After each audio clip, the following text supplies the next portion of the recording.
tá na hora de pôr esse processo para andar dentro da Câmara de Vereadores. 10 horas e 33 minutos. Ainda sobre mudanças relacionadas aí ao Renato Freitas, a gente vai falar sobre uma alteração aí que aconteceu após, inclusive, a cassação do Éder Borges. O Márcio Barros, do PSD, vereador aqui da capital, voltou para o Conselho de Ética.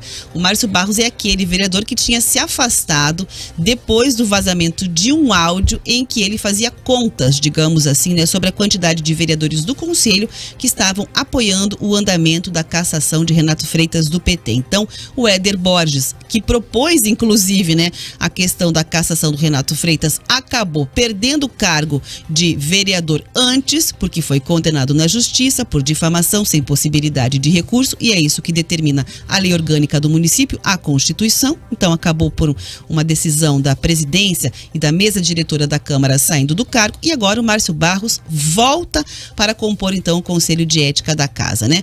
A gente ouviu ele e vamos entender então o que o vereador falou aí sobre esse retorno ao Conselho. Com a saída do vereador Éder Borges, eu, que era o suplente, me torno o membro titular do Conselho. E a suplência ficou com a vereadora Tânia Guerreiro. Então, portanto, para os próximos casos que eventualmente apareçam, eu volto a ter a minha vaga no Conselho de Ética.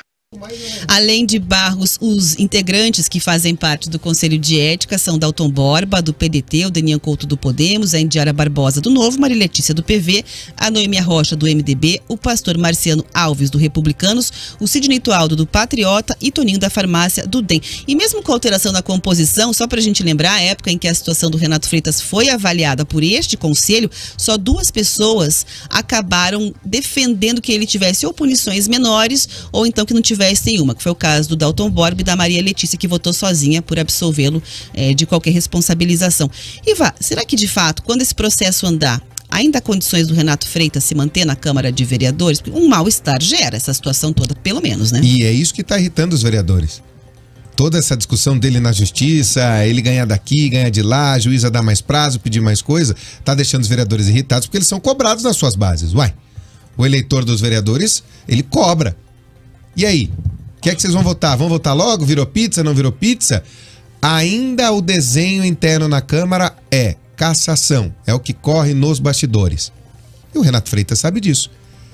Por isso se agarra ao máximo que pode da tecnicidade do processo para poder jogar para frente. É a famosa procrastinação, Rafa, empurrar com a barriga.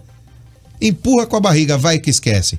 Os vereadores não estão a fim de esquecer, não. Porque foram acusados muitas vezes de serem passadores de pano, como nos últimos 2 casos que nós vimos dentro da Câmara de Vereadores, em que a Justiça teve que agir e condenar depois. A Cátia dos Animais e Sim. a Fabiane Rosa, né? Depois a Justiça teve que corrigir o problema.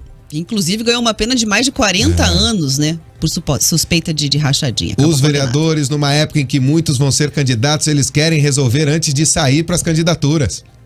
Porque isso também, Rafa, vira lá na frente algum tipo de extrato político importante. Tiram alguma coisa politicamente disso, então eles querem resolver logo. E hoje, se for para plenário, um abraço para o gaiteiro, para o vereador Renato Freitas.